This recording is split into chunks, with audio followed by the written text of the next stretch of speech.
Hello everyone, welcome to my YouTube channel mathematical concept. আজ আমরা মাধ্যমিক এবিটিএ টেস্ট পেপার 2026-এর 53 পেজে 1 ও 2 নম্বরের অঙ্কগুলি সমাধান করব। এর আগে আমরা 18 নম্বর পেজের 1 ও 2 নম্বরের অঙ্কগুলি অলরেডি সমাধান করে আমাদের চ্যানেলে আপলোড করেছি। তোমরা যদি চাও তাহলে ওটা চেক আউট করতে পারো, আমি ডিসক্রিপশনে লিঙ্কটা দিয়ে রাখো। তাহলে চলো আজকের ক্লাসটা শুরু করা যাক।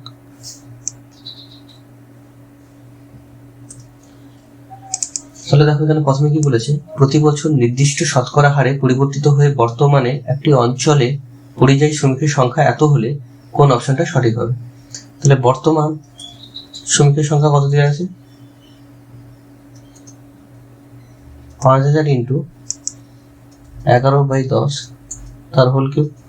তাহলে এটাকে লিখতে পারি আমরা 5000 ইন্টু 11/10 কে উপর নিচে 10 দিয়ে গুণ করলে কত হয়ে যাবে? এটা 110 আর নিচে হয়ে যাবে 100 হোল কিউব সমান কত হয়ে যাচ্ছে? 5000 110কে দুটো পার্টে ভাঙছি, 100 প্লাস 10/100 তার হোল কিউব সমান লিখছি 5000। 100কে 100 দিয়ে ভাগ করলে কত হবে? 1, আর 10কে 100 দিয়ে ভাগ করলে কত হবে? 10/100 হোল কিউব। তাহলে এটাকে যদি আমি তুলনা করি, p into 1 plus r/100 whole to the power n এর সাথে যদি তুলনা করি, তাহলে p এর মান কত পাচ্ছি আমরা? 5000, r এর মান পাচ্ছি 10 আর n এর মান পাচ্ছি 3। এর অর্থ কি? বর্তমান জনসংখ্যা যদি 5000 হয়, তাহলে 3 বছর পরে 3 বছর ধরে প্রতি বছর কি হচ্ছে, এখানে প্লাস সাইন আছে, মানে কি তোমার জনসংখ্যা প্রতি বছর 10% করে বাড়ছে। তাহলে কোন অপশনটা সঠিক হচ্ছে? প্রথম অপশনটা দেখা যাক। 3 বছর পর ওই অঞ্চলের শ্রমিকের সংখ্যা হবে 5000 জন, না বর্তমান হচ্ছে 5000 জন, 3 বছর পর তো আরো ওটা বাড়বে। বি হচ্ছে 3 বছর পর ওই অঞ্চলের শ্রমিক সংখ্যা অপরিবর্তিত থাকবে, না এটাও ভুল। কেন? প্রতি বছর 10% করে বাড়ছে, মানে 3 বছরে 5000 থেকে বেশি হবে, অপরিবর্তিত থাকবে না। 3 নম্বরে কি বলছে? প্রতি বছর 10% হারে বৃদ্ধি পায়। হ্যাঁ, এই অপশনটা সঠিক হবে, প্রতি বছর 10% করে বৃদ্ধি পায়, যেটা আমরা এখানে দেখলাম। ঠিক আছে, নেক্সট।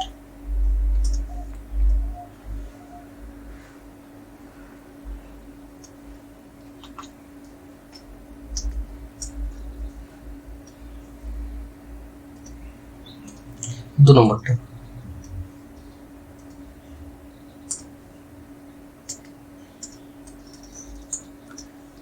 কি বলেছে? এ বি সি যদি ক্রমিক সমানুপাতি হলে কোনটি সত্য নয়? সত্য নয় ওটা আমাকে বের করতে হবে। এই অঙ্কটা আমরা ক্রমিক সমানুপাতি মানে আমরা কি জানি? a/b সমান b/c সমান c/d হয়। তো আমরা ওইভাবে না গিয়ে এটাকে একটা পার্টিকুলার কেসে একটা যে কোনো একটা উদাহরণ হিসেবে ধরে নিই। তাহলে ধরি a সমান 1, b সমান হচ্ছে 2, c সমান হচ্ছে 4 আর d সমান হচ্ছে 8। প্রত্যেকটার সাথে 2 গুণ করে আমরা 4টা সংখ্যা লিখলাম। এটা কিন্তু ক্রমিক সমানুপাতে আছে, কারণ এগুলোর যখন তুমি অনুপাত বের করবে, প্রত্যেকটা অনুপাত দেখবে a/b করলে 1/2 হবে, b/c করলেও 1/2 হবে, c/d করলেও 1/2 হবে। এবার প্রথম অপশনটাই দেখা যাক ওটা বাম পক্ষ আর ডান পক্ষ দুটো সমান হচ্ছে কিনা। প্রথমটা কত আছে? a square minus b square into কত আছে? c square minus d square সমান কত দেওয়া আছে? ওটাকে লিখছি, পাঁচটা রাইট হ্যান্ড সাইড লিখছি b স্কোয়ার মাইনাস c স্কোয়ারের হোল স্কোয়ার।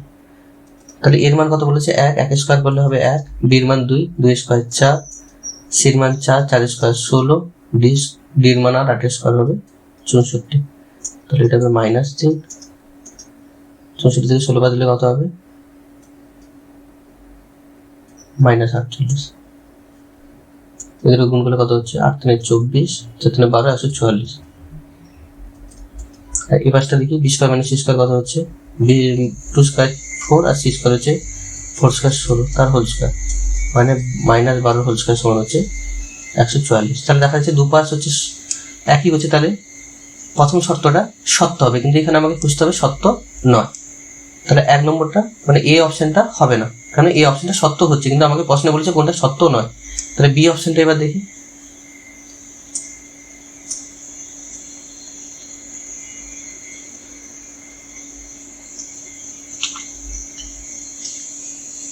বি অপশনে কি বলেছে? বি অপশনটা দেওয়া আছে b মাইনাস c তার whole square plus C minus A তার whole square plus B minus D তার হোল স্কোয়ার, আর রাইট হ্যান্ড সাইডে কত আছে A minus D whole square. এখানে মান বসালে বি মাইনাস সি বসালে কত হচ্ছে, বি মাইনাস সি হচ্ছে -2 তার হোল স্কোয়ার, সি মাইনাস এ করলে কত হচ্ছে, সি মাইনাস এ করলে হচ্ছে 3 তার হোল স্কোয়ার, আর বি মাইনাস ডি করলে কত হচ্ছে, এটা -6 তার হোল স্কোয়ার। তাহলে এটা 4, এটা 9, এটা 36, এটা হচ্ছে 49। এ মাইনাস ডি করলে কত হচ্ছে, -7 তার হোল স্কোয়ার। তাহলে এটাও দেখো লেফট হ্যান্ড সাইড আর রাইট হ্যান্ড সাইড কি হয়েছে, ইকুয়াল হয়ে যাচ্ছে, তাহলে এটাও সত্য হবে। তাহলে কিন্তু আমাকে সত্য নয় খুঁজতে বলেছে, তাহলে এই অপশানটাও হবে না। নেক্সট সির অপশনটা দেখি।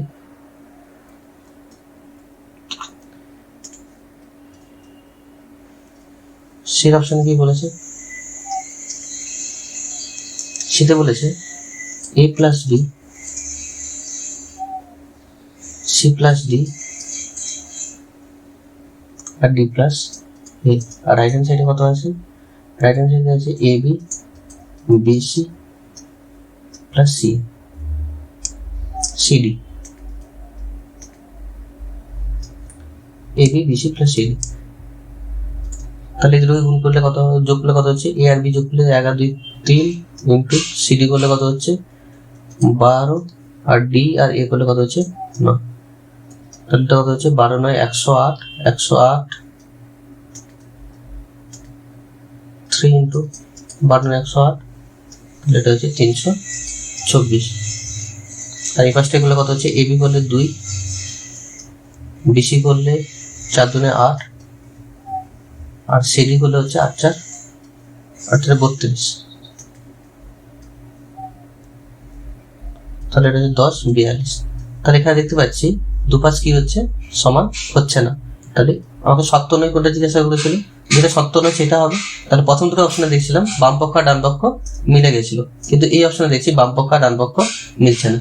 তাহলে সঠিক উত্তর কোনটা হয়ে যাবে, অপশন সি, এটাই সত্য নয়। ঠিক আছে,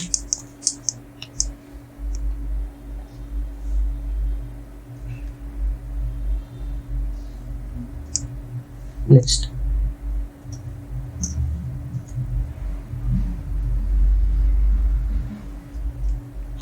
তিন নম্বরটা। তিন নম্বরটা কি হচ্ছে, নিচের কোন ক্ষেত্রে ত্রিভুজ দুটি সদৃশ্য কিন্তু সর্বসম নয়। সদৃশ্য হতে হলে তাদের কি হতে হবে, তাদের আকৃতি একই হতে হবে। সদৃশ্য মানে হচ্ছে আকৃতি, আকৃতি মানে হচ্ছে শেপ, শেপটা একই হতে হবে। সাইজ মানে হচ্ছে আকার, আকারটা মানে আকার মানে হচ্ছে সাইজ, ওটা আলাদা হতে পারে, কিন্তু আকৃতিটাকে সবসময় কি হতে হবে, একই হতে পারে। আকার এটা একই হতে পারে, আলাদাও হতে পারে।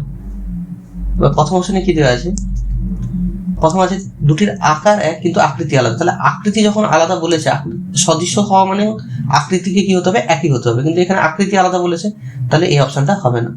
বিতে বলেছে ত্রিভুজ দুটির আকৃতি এক কিন্তু আকার আলাদা, হ্যাঁ এইটা হবে। সদৃশ্য হওয়া মানে হচ্ছে আকৃতিগতভাবে তারা কি হবে, এক হবে। তাহলে অপশন বিটা হচ্ছে সঠিক। বাকি অপশনগুলো দেখে নিই। ত্রিভুজ দুটির আকার ও আকৃতি উভয় পৃথক না, এখানেও দেখো আবার বলে দিচ্ছে আকৃতি তার আলাদা বলে দিচ্ছে। আকৃতি সদৃশতা মানে হচ্ছে শেপ, তার মানে আকৃতিটাকে একই হতেই হবে। আর দিতে বলেছে ত্রিভুজ দুটির আকার ও আকৃতি উভয় একই। এবার উভয় যদি একই হয়ে যায়, ত্রিভুজ দুটির আকার ও আকৃতি উভয় যদি একই হয়ে যায়, তাহলে তার কি হয়ে যাবে, সর্বসম হয়ে যাবে। কিন্তু এখানে প্রশ্ন কি বলেছে, ওটা সর্বসম হবে না। ঠিক আছে, সেই জন্য অপশন ডিটাও মিথ্যা। অপশন ডি তো আকৃতি একই আছে কিন্তু আকারও একই আছে, আকার আকৃতি সমান হয়ে গেলে তারা কি হয়ে যাবে, সর্বসম হয়ে যাবে, কিন্তু প্রশ্ন বলেছে সর্বসম নয়। ঠিক আছে, এই কোশ্চেনটা যদি মানে এইটা যদি না থাকতো যে সর্বসম নয়, তাহলে অপশন ডিটাও হতে পারতো। নেক্সট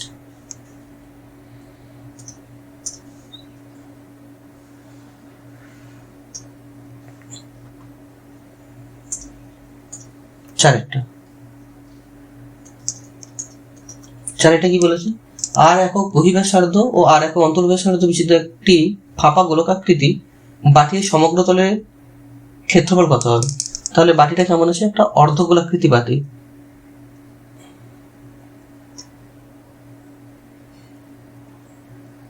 ফাঁপা অর্ধগোলক।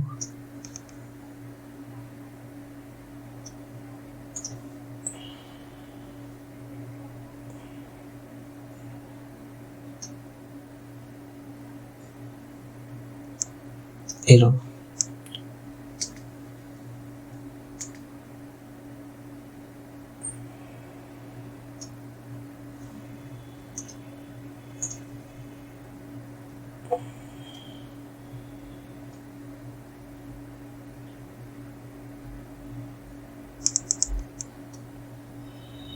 ঠিক আছে।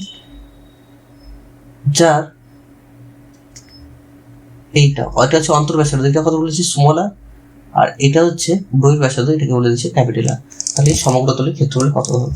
তাহলে আমরা জানি যে একটা যদি গোলক হয় তার সমগ্র তলের ক্ষেত্রফল কত হয়ে যায়? 4πr²। কিন্তু এটা যদি অর্ধগোলক বলেছে তাহলে এর সমগ্র তলের ক্ষেত্রফল কত হয়ে যাবে? 2πr²। তাহলে সমগ্র তল মানে এখানে টোটাল তিনখানা তল হচ্ছে, একটা হচ্ছে এই ভিতরের তল, একটা হচ্ছে ভিতরে বলতে এই তলটা, এই তলটা, একটা হচ্ছে বাইরের তল, এই তলটা, বাইরের তলের একটা ক্ষেত্রফল আছে, আরেকটা হচ্ছে এই তলটা, মানে উপরে যে তলটা দেখতে কেমন এইরকম, এই যে উপরে যে তলটা বৃত্তাকার তল, ঠিক আছে, এই অংশতে ক্ষেত্রফলটা একটা ফাঁপা, যেহেতু এই দিকটা ভিতরেটা ফাঁপা আছে, বাইরে এইটুকুতে তার ক্ষেত্রফলটা আছে। তো এই টোটাল ক্ষেত্রফলটা আমাকে বের করতে হবে। কি করে বের করছি? তাহলে বাইরের যে ক্ষেত্রফল, বাইরের যে তলটা আছে তার ক্ষেত্রফল কত হবে? 2πr²। ভেতরের যে অর্ধগোলকের মতো দেখাচ্ছে তার ক্ষেত্রফল কত হবে? 2πr²।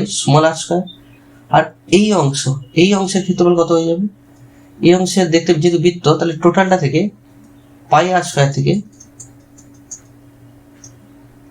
বাইরের ক্ষেত্রফল থেকে ভেতরের ক্ষেত্রফলটা বাদ চলে যাবে। বাইরের ক্ষেত্রফলটা হচ্ছে πr² আর ভেতরের ক্ষেত্রফলটা হচ্ছে πr²।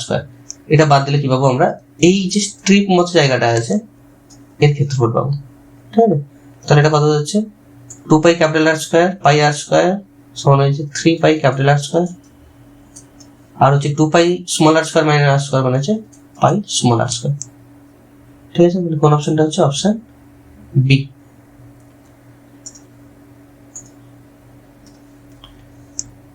Option B.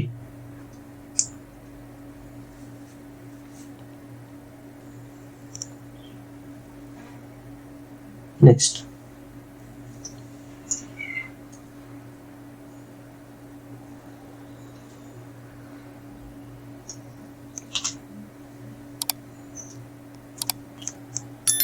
চারের দিকে না পাঁচের দিকে বলছি, ত্রিকোণমিতিক কোণের পরিমাপের ক্ষেত্রে কোনো কোণের একটি রশ্মির যদি ঘড়ির কাঁটার দিকে সম্পূর্ণ আবর্তন করে প্রথম অবস্থায় ফিরে আসে, তবে তার কোণের পরিমাণ অপরিবর্তিত থাকে, 180 ডিগ্রি কমে যাবে, 360 ডিগ্রি কমে যাবে, 360 ডিগ্রি বেড়ে যাবে। তাহলে একবার সম্পূর্ণ আবর্তন একটা কোণ, এই কোণটা ঘড়ির কাঁটার দিকে মানে এইখান থেকে শুরু করে আবার ঘুরে এসে এখানে আসবে, ঠিক আছে। তাহলে একবার সম্পূর্ণ ঘুরে মানে কত ডিগ্রি ঘুরে? 360 ডিগ্রি। আর যেহেতু ঘড়ির কাঁটার দিকে, ঘড়ির কাঁটা যেদিকে ঘুরে সেই দিকে ঘুরছে, তাহলে কি হবে? এটা সামনে একটা মাইনাস আসবে। মাইনাস আসা মানে কি? মাইনাসের অর্থ হচ্ছে 360 ডিগ্রি কি হবে? কমে যাবে। না, অপশন সিটা হচ্ছে সঠিক। নেক্সট,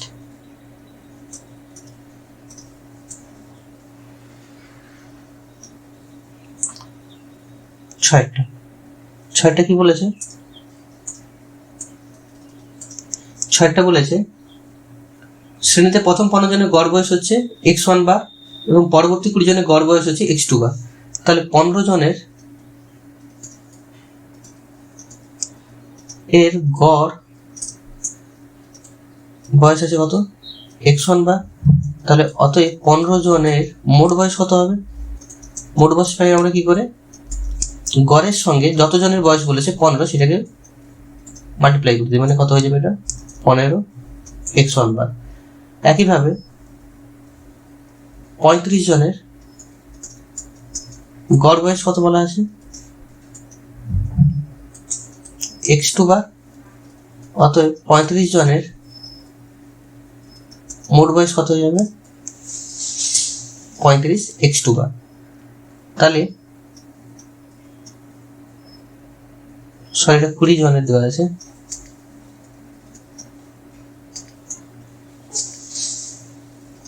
20x2 বার। তাহলে অতএব মোট 15 আর 20 মানে 35 জনের মোট বয়স কত হয়ে যাবে, 35 জনের মোট বয়স কত হয়ে যাবে 15x1 বার প্লাস 20x2 বার। অতএব 35 জনের গড় বয়স কত হয়ে যাবে,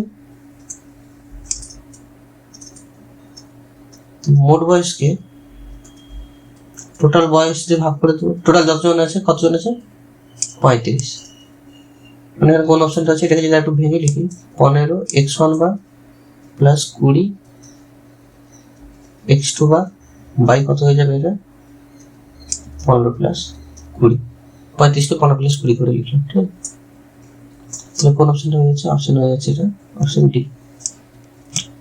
ঠিক আছে, নেক্সট দুই দেখে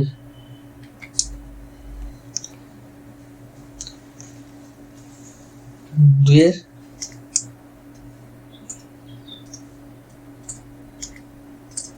একটা বলছে সাব্বা ও দীপকে অংশীদারি কারবারের দীপকের মূলধনের আনুপাতিক ভাগার 2/7 দীপকের মূলধন সাব্বার মূলধনের কত গুণ হবে। তাহলে দীপকের মূলধনের আনুপাতিক ভাগার কত বলা আছে 2/7। তাহলে অতএব সাব্বার মূলধনের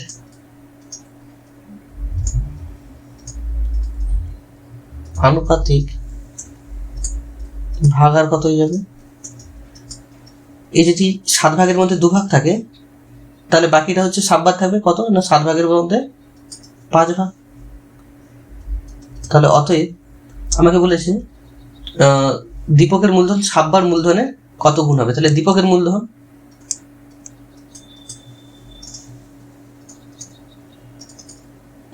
বাই সাব্বার মূলধন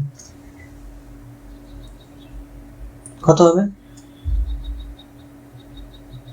দীপকের মূলধন কত হচ্ছে, ধরলাম দীপক 2 টাকা দিয়েছে আর সাব্বা দিয়েছে কত টাকা 5 টাকা। তাহলে অতএব দীপকের মূলধন কত হয়ে যাচ্ছে না 2/5 ইন্টু সাব্বার মূলধন। তাহলে আমাকে জিজ্ঞাসা করেছিল সাব্বার মূলধনের কত গুণ, তাহলে দীপকের যে মূলধন হচ্ছে সেটা সাব্বার মূলধনের কত গুণ হচ্ছে 2/5 গুণ। তাহলে এখানে কত হয়ে যাবে 2/5। ঠিক আছে, নেক্সট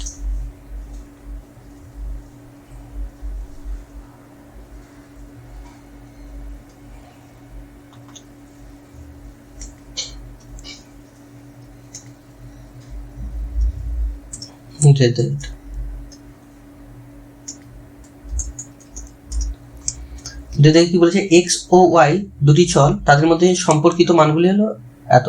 এখানে দেখো এই যে টেবিলে এক্স আর ওয়াই মানগুলো দেওয়া আছে, প্রত্যেকটা ক্ষেত্রে এক্স আর ওয়াই কে গুণ করলে কত হচ্ছে 50। প্রথম ক্ষেত্রে দেখো 5 আর 10 50, তারপরে 4 ইন্টু 12.5 সেটাও 50, 25 জনে 50 আর ইন্টু 6.25 এটাও হবে 50। তাহলে এক্স আর ওয়াই এর যে গুণফল সেটা কি হচ্ছে একটা সবসময় কি হচ্ছে 50 মানে ধ্রুবক। তাহলে আমরা জানি এক্স ওয়াই সমান যদি ধ্রুবক হয় তাহলে এক্স ভ্যারিয়েন্স কত হয় 1/y হয়। তাহলে এক্স আর ওয়াই কোন ভেদে আছে, এখানে এক্স আর ওয়াই ব্যস্ত ভেদে আছে। ঠিক আছে।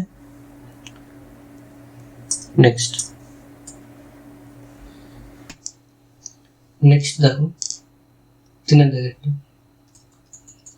3টা কি বলেছে, একটি কোনো চতুর্ভুজের 4টি কোণের সমদ্বিখণ্ডগুলি পরস্পর মিলিত হয়ে যে চতুর্ভুজ গঠন করে সেটা একটি ড্যাশ।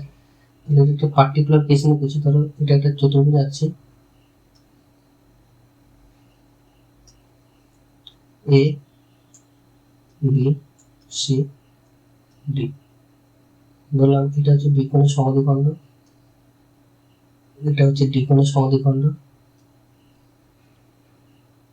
এটা এ কোণের সমদ্বিখণ্ড,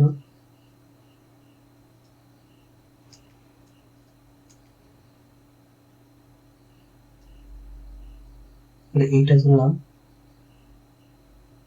সি কোণের সমদ্বিখণ্ড। তাহলে এখানে যে চতুর্ভুজটা তৈরি হচ্ছে এই চতুর্ভুজটা কেমন ধরনের চতুর্ভুজ হবে? চতুর্ভুজের নাম দিচ্ছি পি কিউ আর এস। ঠিক আছে, আচ্ছা এবার এই কোণগুলো ধরলাম বি কোণটা টোটালটা হচ্ছে 80 ডিগ্রি, তাহলে এটা কত হয়ে যাবে? যেহেতু সমদ্বিখণ্ড বলেছে তাহলে এটা 40, এটা 40। এই কোণটা টোটালটাকে ধরলাম 120 ডিগ্রি, তাহলে এটা কত হয়ে যাবে? 60 ডিগ্রি, আর এটা হয়ে যাবে 60 ডিগ্রি। ডি কোণটা টোটালটা ধরলাম 60 ডিগ্রি, তাহলে এটা হয়ে যাবে 30 ডিগ্রি, এটাও হয়ে যাবে 30 ডিগ্রি। আর সি কোণটা টোটালটা ধরলাম 100 ডিগ্রি, তাহলে এটা হয়ে যাবে 50, আর এটা হয়ে যাবে 50। তোমরা যোগ করে দেখবে এটা টোটাল 360 ডিগ্রি হচ্ছে। আচ্ছা এবার দেখো বি এস সি, এই যে ত্রিভুজটার একটা কোণ 40, একটা কোণ হচ্ছে 50, তাহলে এই কোণটা কত হয়ে যাবে? 90 ডিগ্রি। এ কিউ ডি, এই ত্রিভুজের একটা কোণ হচ্ছে 60, একটা কোণ হচ্ছে 30, তাহলে অপরটাও হয়ে যাবে কত? 90, তিনটে কোণে যোগ করলে 180। এ পি বি, এই ত্রিভুজের একটা কোণ হচ্ছে 60, একটা 40, তাহলে 100 হয়ে গেছে, তাহলে বাকি এই কোণটা কত হয়ে যাবে? এই কোণটা হয়ে যাবে 80। এটা যদি 80 হয় এটাও 80 হবে, তাহলে বি প্রতিপক্ষ। অনুরূপ ভাবে দেখো ডি সি আর, এই ত্রিভুজের একটা কোণ 50, একটা কোণ 30, তাহলে এই আর কোণটা কত হয়ে যাবে? 50 30 80, তাহলে এটা যাবে 100, তাহলে এটাও কত হয়ে যাবে? 100, কেন? বি প্রতিপক্ষ। তাহলে আমরা দেখতে পাচ্ছি এই যে পি কিউ আর এস, এই চতুর্ভুজের ক্ষেত্রে পি কোণ আর আর কোণ এদের যোগফল কত হচ্ছে? 80 প্লাস 100 সমান হচ্ছে 180। আর কোণ এস প্লাস কোণ কিউ এটাও কত হয়ে যাচ্ছে? 90 প্লাস 90 সমান 180। তাহলে কোন চতুর্ভুজে যদি বিপরীত কোণগুলোর যোগফল 180 ডিগ্রি হয় তাহলে সেই চতুর্ভুজকে আমরা কি চতুর্ভুজ বলি? বৃত্তস্থ চতুর্ভুজ। তাহলে আমরা জানি বৃত্তস্থ চতুর্ভুজ পরস্পর ক্রিয়ায় সম্পূরক। তাহলে এটা কি ধরনের চতুর্ভুজ হবে? বৃত্তস্থ চতুর্ভুজ। কিন্তু সমস্যাটা হচ্ছে এখানে যে কোনো চতুর্ভুজ হলেই কিন্তু এটা হবে না, বিশেষ করে যদি আয়তক্ষেত্র হয়, যদি একটা আয়তক্ষেত্র হয় বা একটা বর্গক্ষেত্র হয়, তাহলে এদের কোণগুলো যে সমাধিখণ্ড, এই কোণের সমাধিখণ্ড আর এই কোণের সমাধিখণ্ড দুটো মিলে গেলে কিন্তু একটা সরলরেখা হবে।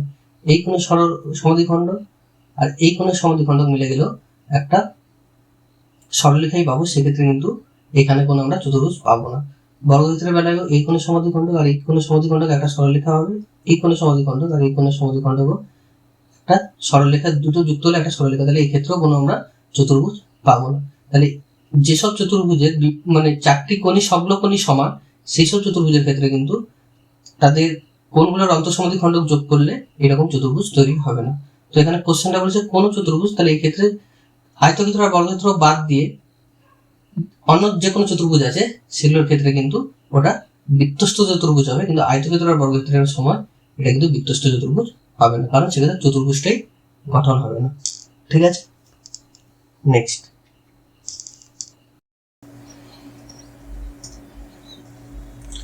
কি বলেছে? একটি আয়তকার টুকরোর দৈর্ঘ্যকে অক্ষ করে অক্ষের চারপাশে টুকরোটি একবার পুনরাবর্তন করে যে ঘনবস্তু উৎপন্ন হয় সেটি হলো ড্যাশ।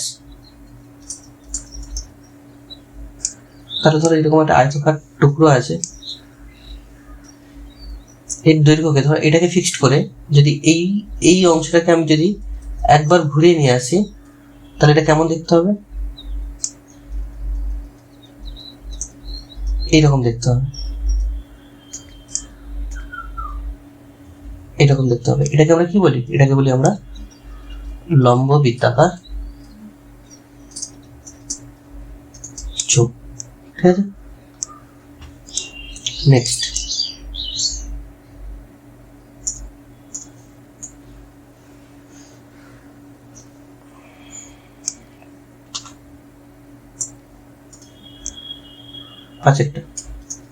পাঁচেরটা কি বলেছে, একটি সমকোণী ত্রিভুজের কোনো একটি সূক্ষ্মকোণের দ্বারা প্রকাশিত ত্রিকোণমিতিক অনুপাতটি হলো ড্যাশ অনুপাত। তাহলে কস মানে আমরা কি জানি, ভূমি বাই অতিভুজ, আর ভূমি আর অতিভুজের মধ্যে কোনটা বড় হয়, অতিভুজ সবসময় বড় হয়। তাহলে উপরে দেখো, উপরে ছোট আছে, লবটা ছোট আর হরটা বড়, ঠিক আছে। কেমন, ধরো আমি যদি একটা অনুপাত লিখি 1:2, এর লব ছোট হর বড়, এই ধরনের অনুপাতকে আমরা কি অনুপাত বলি, এই ধরনের অনুপাতকে আমরা বলি লঘু অনুপাত। তাহলে এই ক্ষেত্রে দেখো, এক্ষেত্রেও একই, লবটা ছোট হরটা বড়, ঠিক আছে। তাহলে এটা কি অনুপাত হয়ে যাবে, সূক্ষ্মকোণের একটি কি অনুপাত, এটা একটি লঘু অনুপাত, ঠিক আছে।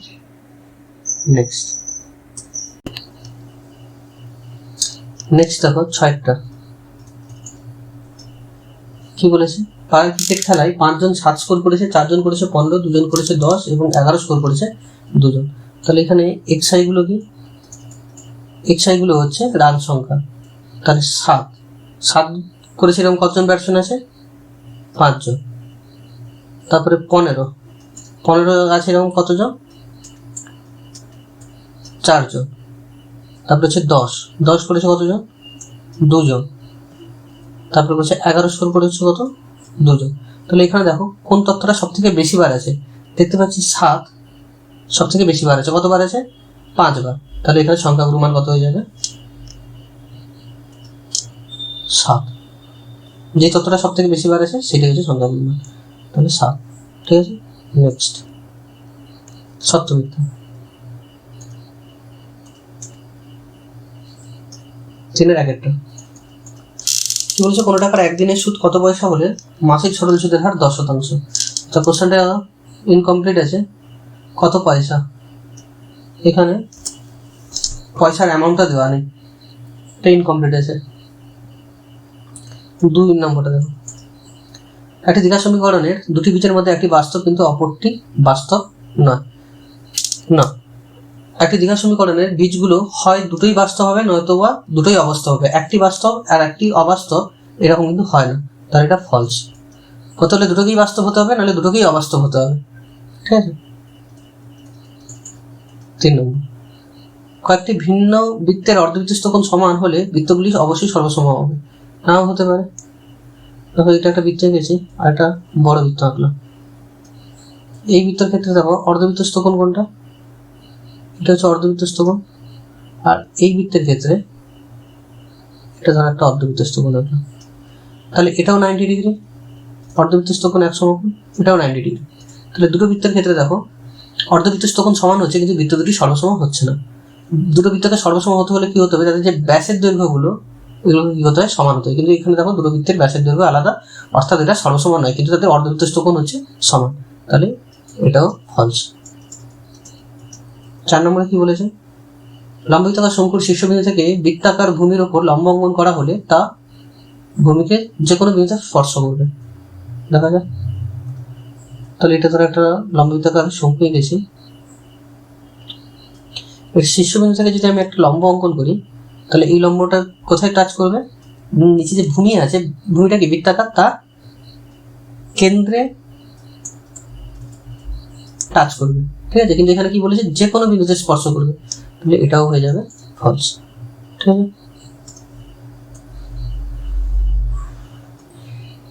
নেক্সট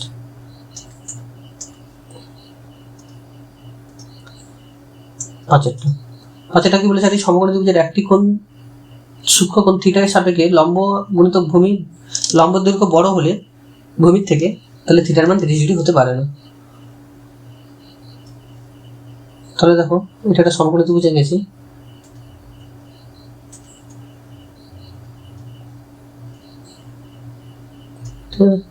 এটা বলেছে 30 ডিগ্রি এটা হতে পারবে না। কখন হতে পারবে না, যখন এই লম্ব ভূমির থেকে বড় হবে। আচ্ছা আমরা জানি এটা যদি 30 ডিগ্রি হয় তাহলে এই কোণটা কত হবে 60 ডিগ্রি, কিন্তু দেখো লম্বটা যেহেতু বড় তাহলে এই যে বিপরীত কোণটা সেটা কি হবে, বড় হবে কার থেকে না, ভূমিটা যেহেতু ছোট তাহলে ভূমির বিপরীত কোণ থেকে, কিন্তু এখানে দেখতে পাচ্ছি উল্টো, ভূমির বিপরীত কোণটা হচ্ছে লম্বের বিপরীত কোণের থেকে বড়, যেটা সম্ভব নয়, তাহলে এটা সত্য, 30 ডিগ্রি হতে পারে না। ছয়টা কি বলেছে, summation FI equal to N. আমরা জানি যে সামেশন এফআই গুলোকে যতগুলো পরিসংখ্যা থাকে তাদের যোগফলকে আমরা এন দিয়ে চিহ্নিত করি, তাহলে এটাও হয়ে যাবে কি সত্য। ঠিক আছে, নেক্সট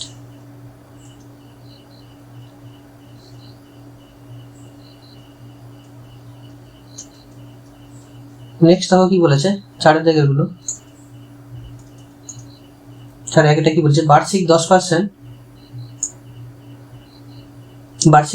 চক্রবৃদ্ধি হারে সুদে 10,000 টাকার ধার নেওয়ার 2.5 বছর পরে সুদে আসলে কত টাকা শোধ করতে হবে।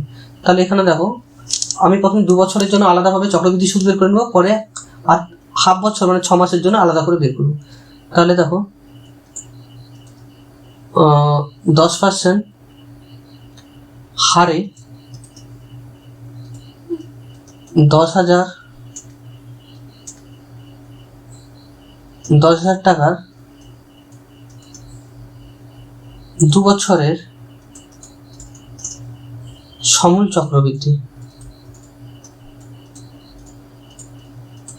সমান কত হয় আমরা জানি, P into 1 plus r by 100 1 to the power n, মানে কত, পি মান এখানে কত বলেছেন 10,000, 1 প্লাস আর এর মান কত 10%, n কত 2, সমান কত হয়ে যাচ্ছে, এটা কাটলে 10,000 ইন্টু 11/10 ইন্টু 11/10 টাকা, 2 শূন্য কাটলাম, 11,121, পরে 2 শূন্য, 12,100 টাকা। ঠিক আছে, তাহলে এই টাকার উপরে বাকি হাফ বছরে কি সুদ পাবো, সরল সুদ। তাহলে এত টাকার 1/2 বছরে 10% হারে সরল সুদ কত হবে না, পিটিআর বাই 100,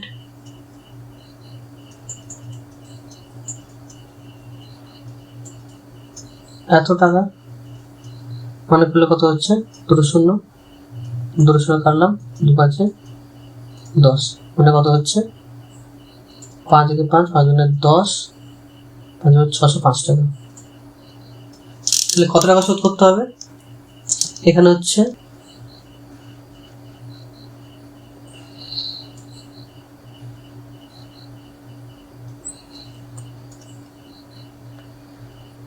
তাহলে কত হচ্ছে 12,100, তাহলে কত 12,100 আর 605 সমান কত হচ্ছে 12,705 টাকা। ঠিক আছে, এই টাকা শোধ করতে হবে।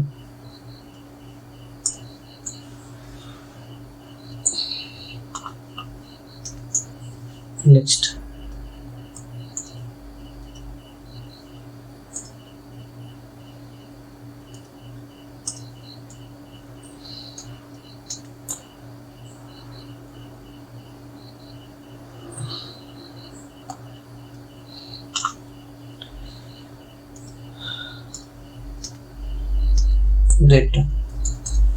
যেটা কি বলছে, রাম ও রহিম যথাক্রমে 5,000 টাকা ও 2,000 টাকা মূলধন দিয়ে ব্যবসা শুরু করার 6 মাস পর 3,000 টাকা তুলে নিল এবং রহিম 3,000 টাকা লগ্নি করলো। বছরের শেষে লভ্যাংশ 800 টাকা হলে মোট লাভ কত?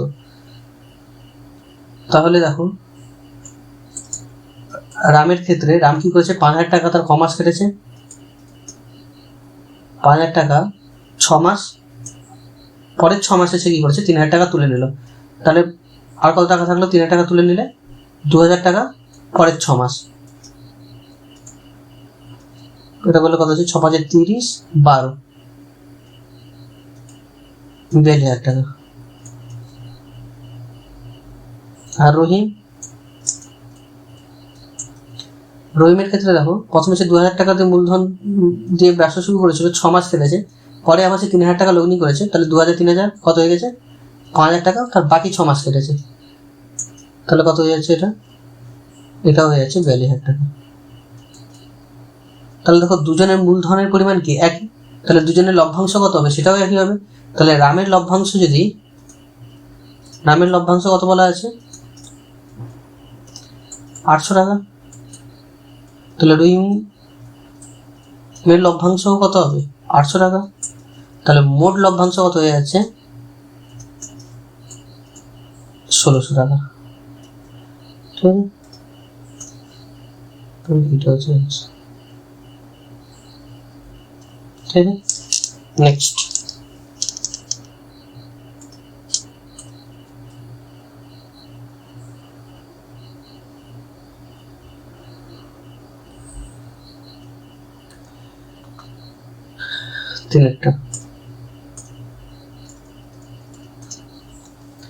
তিনেরটা কি বলেছে, A is to B double is to C is to D হলে এটা দেখাতে বলেছে। তাহলে কত দিয়ে আছে A is to B double is to C is to D। তাহলে আমি এটাকে লিখতে পারি বা A by B সমান কত C by D। আমি বোথ সাইডে কি করছি এক বাদ দিয়ে দিচ্ছি, তাহলে এখানে কত হয়ে যাবে B লসাগু, তাহলে কত যাবে A minus B সমান এখানে D লসাগু হয়ে যাবে C minus D। তাহলে এটাকে লিখতে পারি কত A minus B is to B double is to C minus D is to D। ঠিক আছে, তাহলে প্রমাণিত। নেক্সট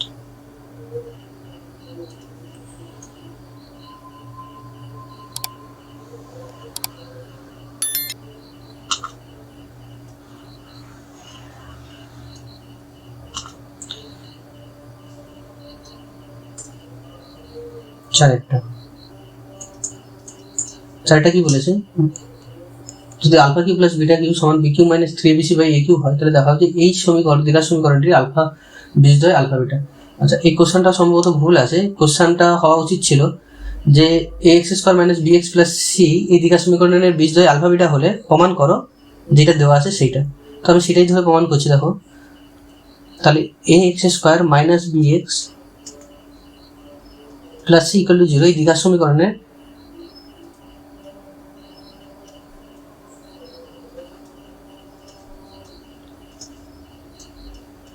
বীজদ্বয় আলফা ও বিটা। তাহলে অতএব এখান থেকে আমরা কি পাবো, বীজদ্বয় যোগফল সমান কত হয় মাইনাস এক্স এর সহগ বাই এক্স স্কোয়ারের সহগ। এক্স এর সহগ কত হচ্ছে মাইনাস বি বাই এক্স স্কোয়ারের সহগ হচ্ছে এ, মানে হচ্ছে বি বাই এ। আর আলফা বিটা কত হবে ধ্রুবক পদ বাই এক্স স্কোয়ারের সহগ মানে সি বাই এ। এবার যেটা বলেছি সেটা তুলি।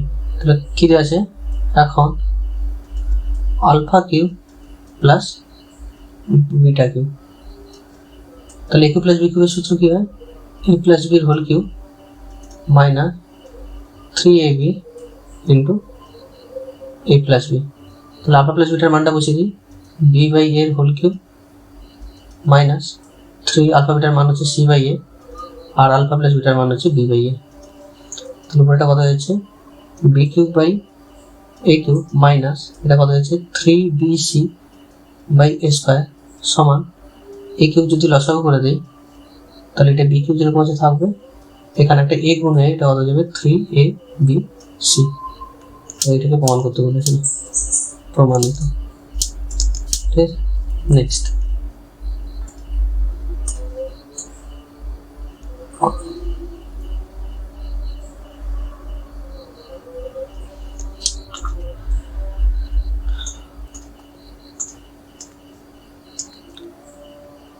পাঁচেরটা 60 ডিগ্রি পরিমাপের একটি কোণ বিশিষ্ট কোন ত্রিভুজের একটি বাহু তার পরিকেন্দ্রগামী ত্রিভুজটির অবশিষ্ট দুটি কোণের শীর্ষবিন্দুগামী পরিব্যাসার্ধ পরিকেন্দ্রে যে কোণ উৎপন্ন করে তার মান কত।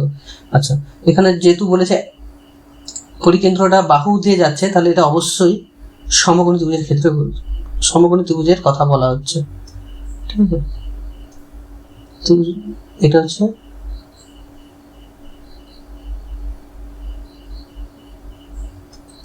ঠিক আছে।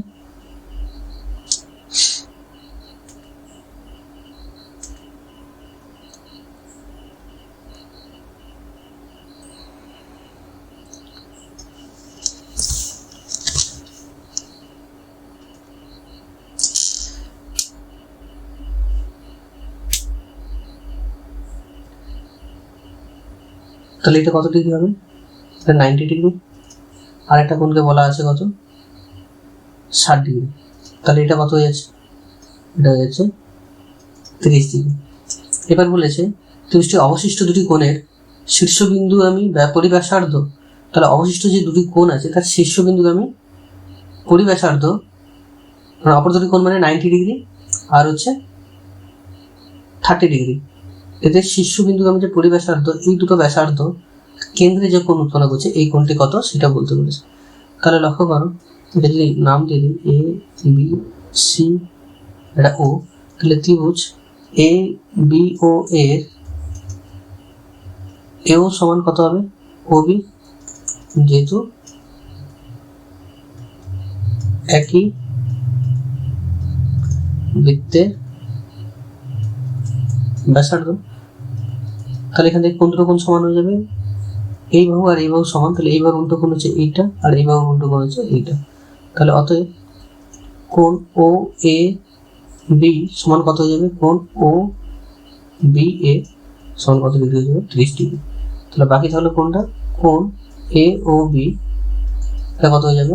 180 মাইনাস 2 ইন্টু 30, মানে 180 মাইনাস 60 সমান হয়ে যাবে 120।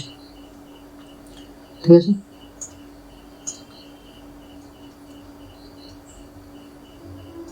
নেক্সট।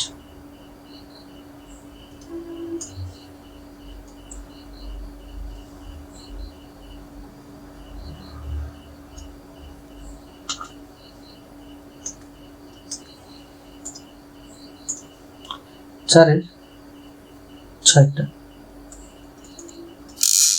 বলছে এ ও বির মাধ্যমে একটি সমকোণী ত্রিভুজের 3টি বাহু দৈর্ঘ্য প্রকাশ করো। তাহলে ধরো এটা যদি সমকোণী ত্রিভুজ হয়, আমাকে এ আর বি যে সাজিয়ে এরকম একটি ত্রিভুজের 3টি সমকোণী ত্রিভুজের 3টি বাহুকে প্রকাশ করতে হবে, মানে এমন কিছু করতে হবে যাতে করে something square plus something square equal to something square হয়। ঠিক আছে, তাহলে এই ক্ষেত্রে আমি ধরলাম এই বাহুটা হচ্ছে এ স্কোয়ার মাইনাস বি স্কোয়ার, এই বাহুটা হচ্ছে 2ab আর এটা হচ্ছে এ স্কোয়ার প্লাস বি স্কোয়ার। ঠিক আছে, তাহলে দেখা যাক এই দুটো বাহুর বর্গের যোগফল এই বাহুটার সাথে সমান হয় কিনা। তাহলে এ স্কোয়ার মাইনাস বি স্কোয়ারের হোল স্কোয়ার প্লাস 2ab তার স্কোয়ার, তাহলে এটা কত হয়ে যাবে? A square minus 2ab plus B square, এটা হয়ে যাবে 4 এ স্কোয়ার বি স্কোয়ার। তাহলে এটা কত হয়ে যাবে? 8/4, এই দুটো করলে কত হচ্ছে? 2 square B square plus b/4 সমান কত হয়ে যাচ্ছে? এ স্কোয়ার প্লাস বি স্কোয়ারের হোল স্কোয়ার। তাহলে দেখতে পাচ্ছি এই দুটো বর্গের যোগফল এর বর্গের সাথে সমান হচ্ছে। তাহলে 3টি বাহু কি কি হয়ে যাচ্ছে? একটা হয়ে যাচ্ছে এ স্কোয়ার মাইনাস বি স্কোয়ার একক, 2ab একক, আর হচ্ছে এ স্কোয়ার প্লাস বি স্কোয়ার একক। ঠিক আছে, নেক্সট।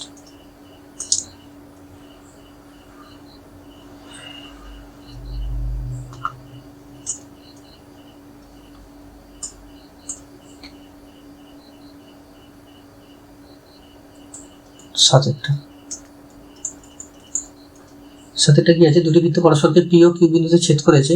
পি ও কিউ বিন্দুগামী দুটি সরলরেখা একটি বৃত্তকে যথাক্রমে এ ও বি বিন্দুতে, তাহলে দুটি বৃত্ত পরস্পরকে পি আর কিউ বিন্দুতে ছেদ করেছে। এরকম দুটো বৃত্ত, এই বিন্দুটা ধরলাম পি আর এই বিন্দুটা ধরলাম কিউ। এবার বলছে কি পি ও কিউ বিন্দুগামী দুটি সরলরেখা, তাহলে এটা একটা সরলরেখা যেটা পি বিন্দুতে যাচ্ছে আর একটা সরলরেখা কিউ বিন্দুতে যাচ্ছে। যেটা পি বিন্দুতে যাচ্ছে সেটা একটি বৃত্তকে এটা এ, এটা বি বিন্দুতে ছেদ করছে, আর দ্বিতীয় বৃত্তটাকে সি আর ডি বিন্দুতে ছেদ করছে। ঠিক আছে, তাহলে আমাকে কি জানতে চেয়েছে? আমাকে দেওয়া আছে পিএবি 80 ডিগ্রি হলে পিসিডি এর বৃত্তীয় মান কত? পিএবি দেওয়া আছে 80 ডিগ্রি, পিএবি এই কোণটা 80 বলা আছে, চেয়েছে পিসিডি।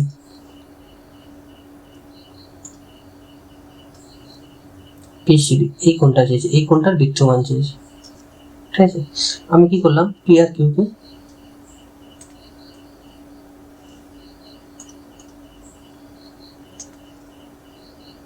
পি আর কিউকে যুক্ত করলাম। ঠিক আছে, তাহলে আমি দেখতে পাচ্ছি এ বি কিউ পি এটা একটা বৃত্তস্থ চতুর্ভুজ, আর পি কিউ ডি সি এটাও একটা বৃত্তস্থ চতুর্ভুজ। তাহলে পি এ বি কিউ বৃত্তস্থ চতুর্ভুজ। এখান থেকে আমরা কি পাবো, কোণ এ প্লাস কোণ কিউ সমান কত পাবো, 180 ডিগ্রি। তাহলে এখান থেকে কোণ কিউ কত পাবো, 180 মাইনাস 80 সমান হয়ে যাবে 100 ডিগ্রি। তাহলে এই কোণটা হয়ে গেল 100 ডিগ্রি। তাহলে বাকি এটা কত হয়ে যাবে, এটা হয়ে যাবে 80। তাহলে অতএব কোণ পি কিউ ডি সমান কত হয়ে যাবে, 180 মাইনাস 100 সমান 80 ডিগ্রি। আর তাহলে এখান থেকে এটা যদি 80 হয়, তাহলে আবার এই কোণটা কত হয়ে যাবে, এই কোণটা হয়ে যাবে 100 ডিগ্রি। তাহলে আবার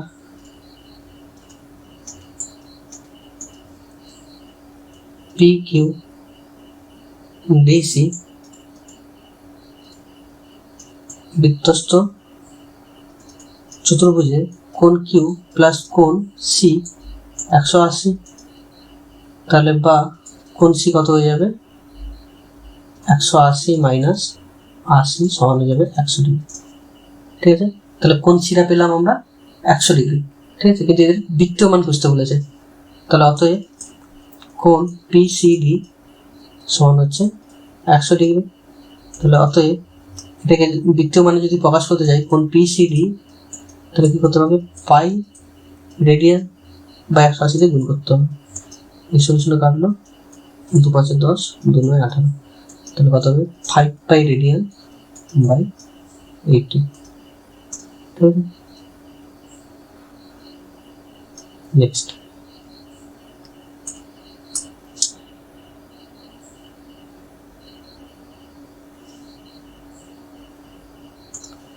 নয় হবে, সরি 9। নেক্সট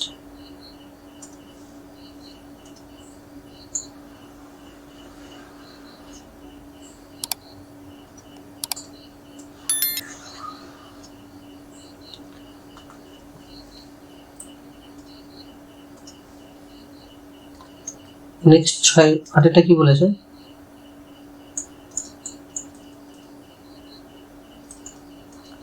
কোন লম্বিততা শঙ্কুর উচ্চতা ও ব্যাসার্ধের অনুপাত 2:1 হলে পার্শ্বতলের ক্ষেত্রফল ও ভূমির ক্ষেত্রফলের কত গুণ। তাহলে ধরি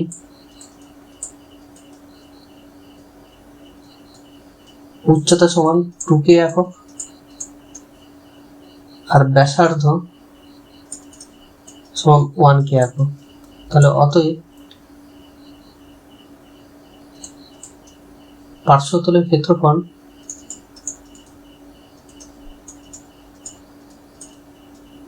বাই ভূমির ক্ষেত্রফল কত যাবে, পার্শ্বতলের ক্ষেত্রফলের সূত্র কি হয়, পাই আর এল, আর ভূমির ক্ষেত্রফলটা হয় কত, পাই আর স্কোয়ার। এবার পাই আর এল, এল এ আমরা কি লিখতে পারি, root under R square plus H square by pi R square. Pi সাথে পাই কাটলো, একটা আর এর সাথে একটা আর কেটে গেল। তাহলে রুট আন্ডার আর এর মান কত ধরেছি 1, তার স্কোয়ার করলে কত হয়ে যাবে, কে স্কোয়ার। এই ধরেছি 2k, তার স্কোয়ার করলে কত হয়ে যাবে, 4k স্কোয়ার। আর নিচে আছে আর মানে হচ্ছে কে, সমান কত হয়ে যাচ্ছে, এটা root under 5k square by K. তাহলে কত হচ্ছে, root 5 by K by K, K K কাটলো, তাহলে কত হয়ে গেল, রুট 5। তাহলে এখান থেকে আমরা কি বলতে পারি, অতএব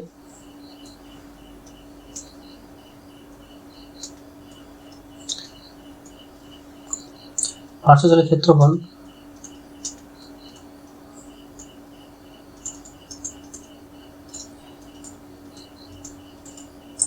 সমান রুট 5 ইন্টু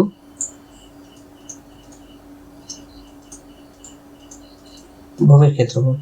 তাহলে আমাকে জিজ্ঞাসা করেছিল কি, পার্শ্বতলের ক্ষেত্রফল ভূমির ক্ষেত্রফলে কত গুণ। তাহলে পার্শ্বতলের ক্ষেত্রফল ভূমির ক্ষেত্রফলে রুট 5 গুণ। ঠিক আছে,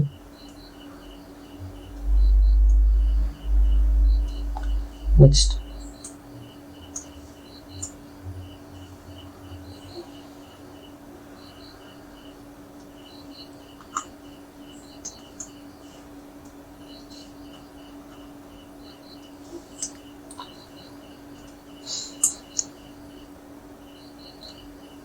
আই এক্স। এটা কি বলছে, কি উচ্চতা বিশিষ্ট একটি আয়তঘনাকার বা একটি ঘনকাকার বস্তুর মধ্যে আয়তঘনাকার বাক্সটির দৈর্ঘ্য প্রস্থ ক্রমে উচ্চতা 7 গুণ ও 3 গুণ সবচেয়ে বেশি কয়টি ঘনাকার বাক্স আয়তঘনাকার বাক্সে রাখা যাবে? তাহলে ধরি উচ্চতা সমান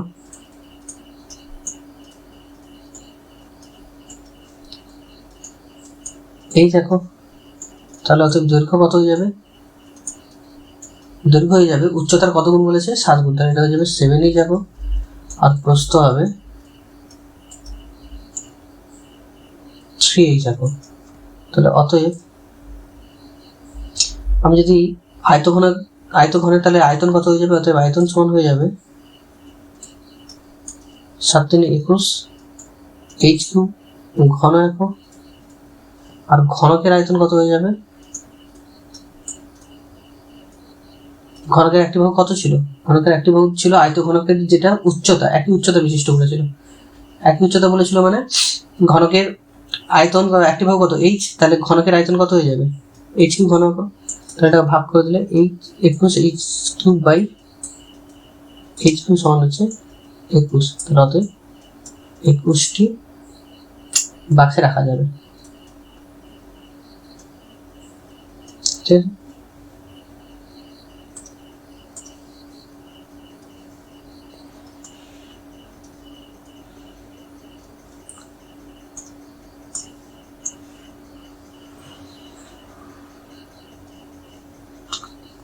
নেক্সট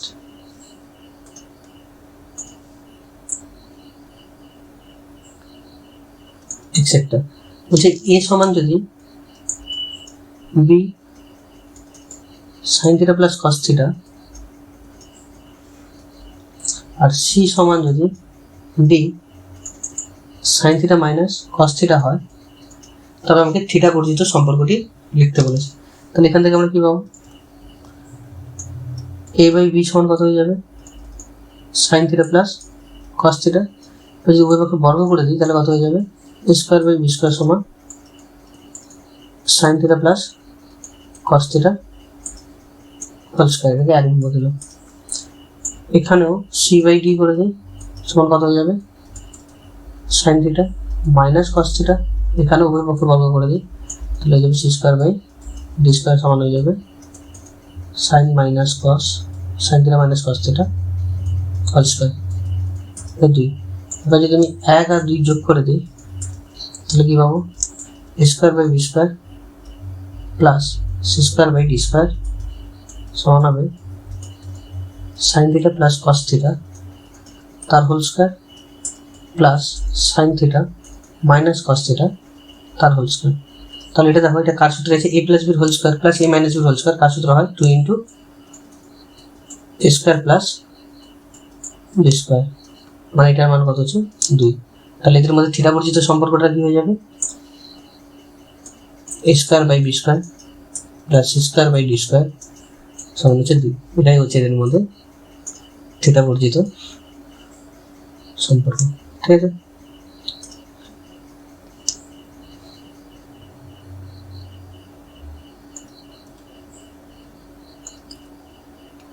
নেক্সট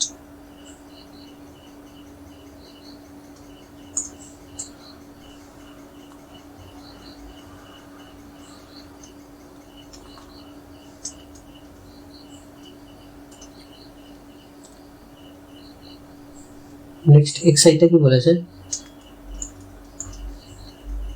যে কোনো দুটি সূক্ষ্মকোণের সাহায্যে প্রমাণ করো কোনো স্তম্ভের ছায়ার দৈর্ঘ্য সূর্যের উন্নতি কোণের মধ্যে বিপরীত সম্পর্ক আছে। তাহলে এটা ধরলাম একটা খুঁটি।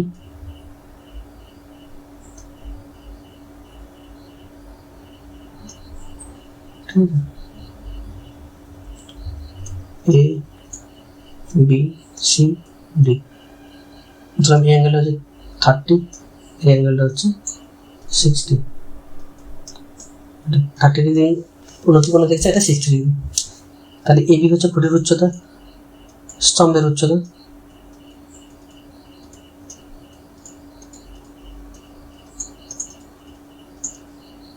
তাহলে ত্রিভুজ এ বি সি থেকে পাই কি পাবো? এ বি বাই বিসি সমান কত পাবো? tan 60, তাহলে AB সমান হয়ে যাবে কত, √3 BC, তাহলে BC সমান হয়ে যাবে AB বাই √3। আবার ত্রিভুজ ABD থেকে পাই কি পাবো, AB বাই BD সমান tan 30, তাহলে বা AB বাই BD সমান tan 30 কত হবে, 1/√3। তাহলে এখানে কি পাবো, বা BD সমান কত পাবো, √3 AB। সেখানে লক্ষ্য করো BC হচ্ছে যখন 60 ডিগ্রি উন্নতি কোণে পড়ছে তখন হচ্ছে এটা হচ্ছে ছায়ার দৈর্ঘ্য, আর বিডিটা হচ্ছে যখন 30 ডিগ্রি কোণে পড়ছে তখন এটা হচ্ছে ছায়ার দৈর্ঘ্য। সেই দুটোর মধ্যে কোনটা বড়, দেখো বিসিতে কি আছে, এবি কে √3 দিয়ে ভাগ করেছি, আর বিডিতে কি করেছি, সেই এবি কে √3 দিয়ে গুণ করেছি, তাহলে এই দুটোর মধ্যে কে বড়, অবভিয়াসলি বিডি বড়, ঠিক আছে। তাহলে দেখো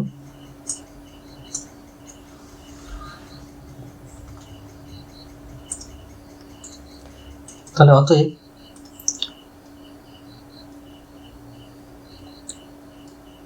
BD greater than BC, তাহলে BDটা বড় হচ্ছে BCর থেকে, ঠিক আছে।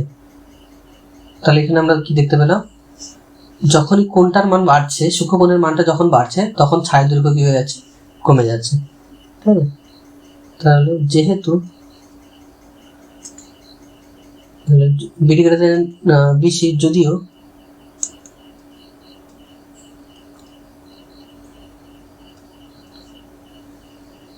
ADB less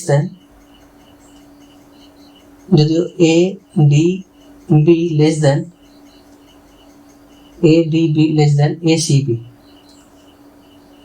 কোণ ACB প্রমাণিত, ঠিক আছে। নেক্সট